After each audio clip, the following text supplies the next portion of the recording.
the very credibility of the United Nations.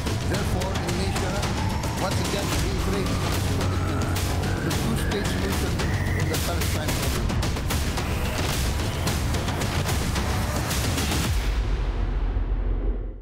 Kami ajak Anda pemirsa bergabung bersama rekan kami Haidar Fasyal dari Markas PBB menjelang pidato dari Presiden Prabowo Subianto dalam sidang Majelis Umum PBB. Selamat malam waktu Jakarta. Fasyal, bagaimana persiapan di sana?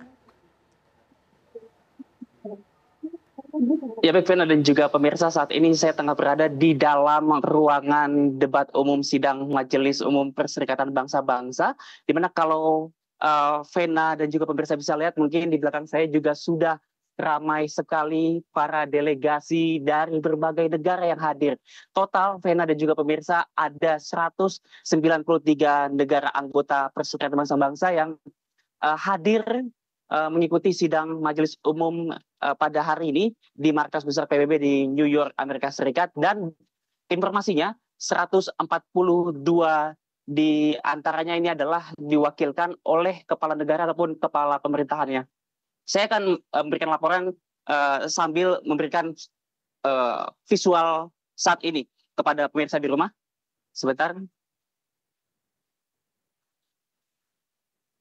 Jadi inilah situasinya. Kalau kami dapat informasikan untuk Indonesia sendiri, Vena dan juga pemirsa, posisinya ada di sebelah sana. Jadi kalau dari podium, ini podium yang nanti akan menjadi tempat Presiden Prabowo Subianto akan berbicara. Ini urutan posisi duduk Indonesia ada di urutan ke-14 dari depan. Dan di sebelah kanan, di pojok kanan satu meja dengan negara Iran, pemirsa dan juga Vena.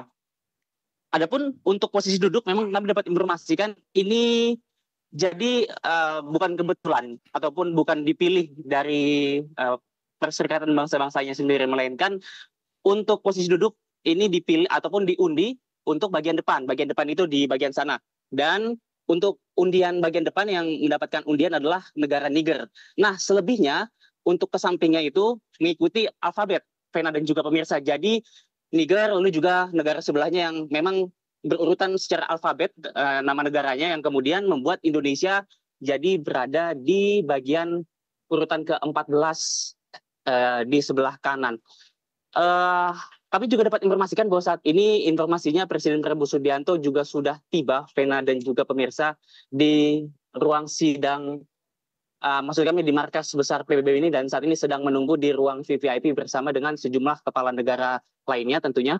Dan nantinya Presiden Prabowo Subianto terjadwalkan akan berpidato pada pukul 10 waktu setempat, ataupun kalau di Indonesia ini artinya pukul 9 malam waktu Indonesia Barat.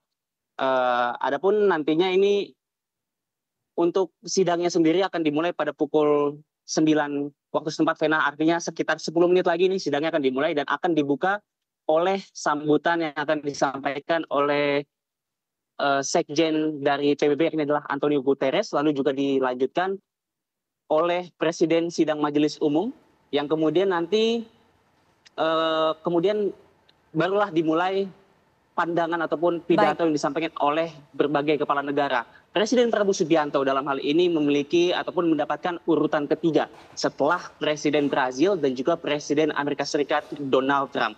Dan tentu, Vena, kita akan tunggu bersama pidato yang akan disampaikan oleh Presiden Prabowo Subianto. Informasinya nanti akan membahas dan menekankan posisi Indonesia terhadap Baik, Fasyal, kedaulatan negara Palestina, di samping isu-isu lainnya seperti misalkan terkait dengan situasi geopolitik saat ini dan juga terkait dengan reformasi multilateral. Tentu terima kita kasih bersama Fasyal. Vena, untuk sementara kami kembalikan ke studio. Terima kasih Fasyal atas laporan Anda. Nanti kita akan update lagi laporan Anda. Dan di layar kaca Anda pemirsa, ini dapat kita saksikan Presiden Republik Indonesia Prabowo Subianto telah tiba di Markas PBB New York, Amerika Serikat, dan akan segera memasuki ruangan di mana Presiden Prabowo Subianto hari ini dalam sidang Majelis Umum PBB akan dijadwalkan berpidato di urutan ketiga setelah Presiden Brazil dan juga Presiden Amerika Serikat. Dengan durasi 15 menit kita akan menantikan pemirsa sesaat lagi, beberapa waktu lagi Presiden Republik Indonesia Prabowo Subianto akan menyampaikan pidatonya dalam sidang Majelis Umum PBB ke-80 tahun 2025, di mana sebelumnya ini juga sudah hadir dalam KTT Palestina di PBB New York, Amerika Serikat. Baik, kita lanjutkan diskusi kita. Saya mau ke Pak Jazuli. Pak Jazuli, kalau kita lihat berdasarkan laporan rekan kami tadi, ini sudah hampir dimulai sidang Majelis Umum PBB. Dan Indonesia ini mendapatkan kesempatan untuk menyampaikan pidato di urutan ketiga. Apa yang menjadi prediksi Anda, poin-poin yang akan disampaikan oleh Presiden Prabowo Subianto dengan durasi 15 menit? Yang pertama, kita harus berdoa untuk presiden kita. Yang kedua, kita dukung penuh.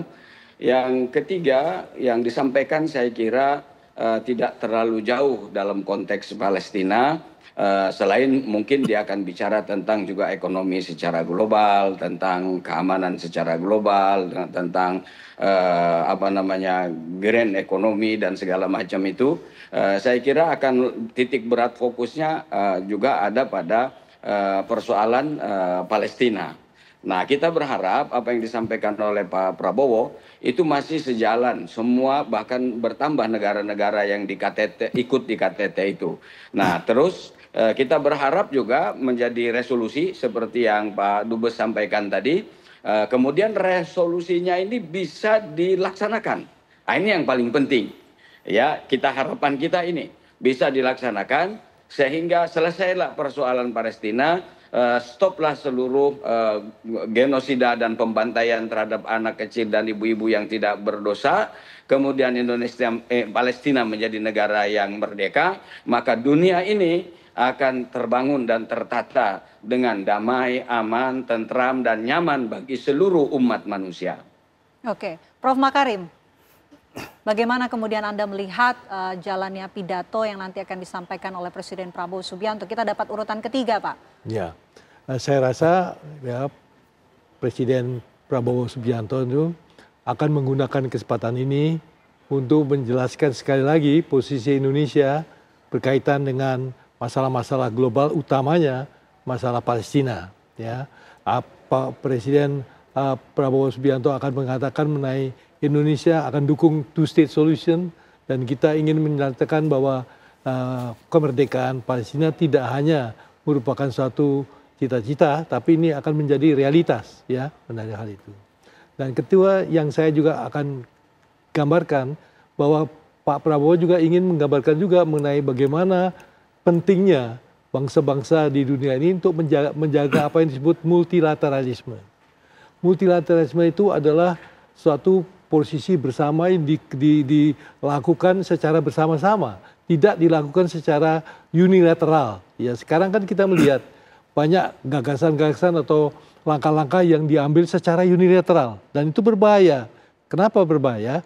Karena itu akan ditentukan oleh kekuatan politik dan kekuatan militer yang individual sifatnya. Nah, oleh karena itu, maka sebaiknya multilateralisme ini akan hidup kembali sebagai apa yang dilakukan pada tahun 60-70, ya, di mana PBB bisa bermain secara efektif karena masalah multilateralismenya itu menjadi dominan secara umum. Dan yang terakhir yang saya perhatikan yaitu bahwa tentunya Presiden Prabowo Subianto juga ingin menunjukkan kepada masyarakat bangsa-bangsa mengenai bagaimana posisi Indonesia ke depan. Ya.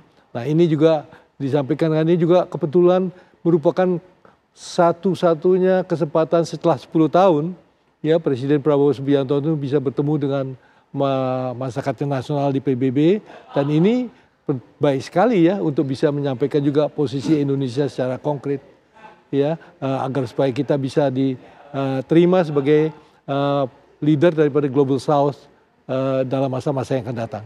Oke, Pak Pizarro. Ya, kalau kita lihat tadi postur para pemimpin dunia yang hadir ada 142, Berarti pertama saya memprediksi Pak Prabowo akan lebih banyak bicara tentang konteks geopolitik. Karena kan dari 142 negara yang hadir ini banyak juga global south. Negara-negara global south yang sekarang juga terus berjuang soal tentang stabilitas, soal keamanan, ekonomi dan sebagainya. Pasti fokus geopolitik tidak bisa dihindari oleh Pak Prabowo untuk dibahas. Kedua, Pak Prabowo pasti akan membahas perluasan dari pernyataan yang disampaikan dalam konferensi KTT Palestina kemarin. Karena kemarin kan sangat sebentar sekali, sangat sangat singkat, 5 menit, dan itu sebagai seorang pemimpin seperti Pak Prabowo itu waktunya sangat tidak cukup.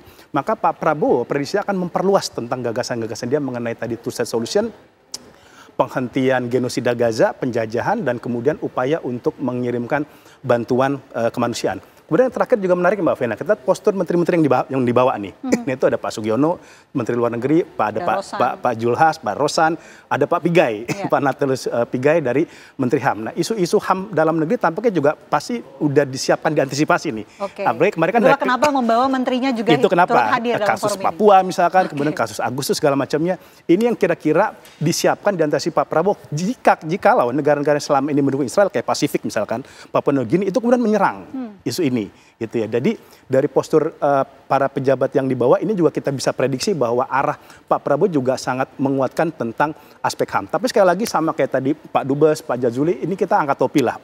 Pak Prabowo hadir selama 10 tahun setelah Indonesia absen untuk sit in ya, datang langsung ke PBB, dan ini luar biasa. Ada tadi kata Hadar ada 140 lebih negara-negara hadir, artinya itu ada dari Amerika Latin, ada dari Afrika, ada dari dunia Arab, dari Eropa dan sebagainya. Ini harus dipakaikan momentum kepada Pak Prabowo bahwa Indonesia itu punya konstitusi yang jelas. Pembukaan kita itu kita menolak kolonialisme. Indonesia itu berdiri sebagai anak kandung anti kolonial. Ini pesan yang penting menurut saya untuk dibahas oleh Pak Prabowo. Kenapa? Kita tuh udah punya sejarah dijajah. Kita udah pernah sejarah hidup dalam under kolonialisme. Dan kemerdekaan kita itu kan direbut, bukan diberikan. Seperti banyak negara lain itu kan dia given. Gitu. Dan ini menurut saya pesan yang penting disampaikan oleh Pak Prabowo. Setelah 10 tahun kan negara-negara ini tidak mendengar secara direct seorang presiden pemimpin Indonesia berbicara tentang keadilan, kemudian keamanan, ekonomi dan sebagainya. Dan juga saya memprediksi Pak Prabowo pasti juga akan nyentil soal PBB. Ya, kasus tadi yang kita bahas mengenai ketumpulnya Dewan Keamanan PBB, kalau misalkan Erdogan berani berbicara the world is bigger than five, seharusnya Pak Prabowo bisa lebih confident untuk bicara itu. Karena kita the biggest Muslim countries, penduduk kita sangat banyak, aktivitas sipil di Indonesia itu juga sangat besar, demonstrasi nggak bisa dihitung lagi lah di Indonesia. Ini momentum bagi saya, ini sejarah bagi Indonesia untuk berani berbicara di depan mata dunia untuk stop genosida di jalur Gaza. Oke. Baik, saya mau ke Pak Jazuli. Pak Jazuli, singkat saja, setujukah dengan two-state solution, Pak Jazuli? Ya, sebenarnya kalau ditanya orang Palestina pasti nggak setuju.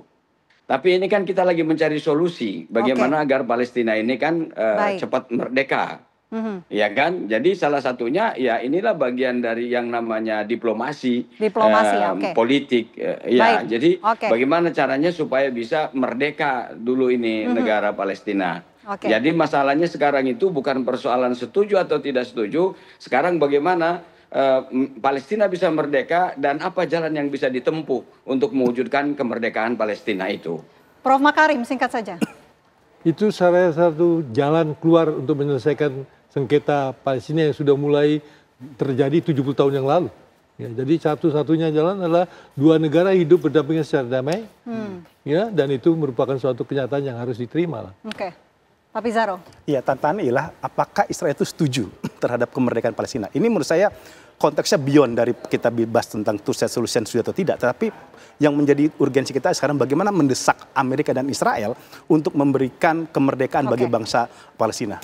Baik. Kita nantikan bersama ya, karena dalam beberapa waktu lagi kita akan menyaksikan dimulainya sidang Majelis Umum PBB dan juga menyaksikan bagaimana Presiden Republik Indonesia Prabowo Subianto berpidato selama 15 menit dalam sidang Majelis Umum PBB. Terima kasih Pak Pizarro, terima kasih Prof. Makarim, terima kasih Pak Jazuli sudah bergabung bersama kami.